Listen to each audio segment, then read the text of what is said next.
What's the meaning of angel dust?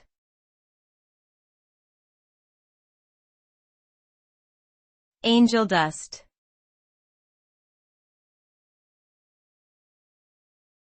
Angel dust.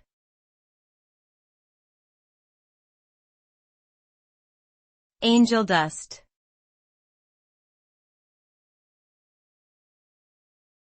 Angel dust.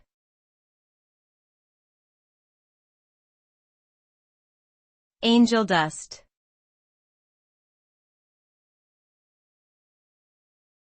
Angel dust is a street name for the drug phencyclidine, PCP. When consumed, it can cause feelings of detachment from reality, hallucinations, and distorted perceptions of time and space.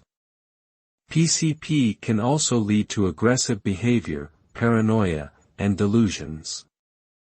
In some cases, it can induce a state of psychosis, leading to prolonged and severe mental illness. Long-term abuse of PCP can cause damage to the brain, leading to memory problems and a decreased ability to learn new things.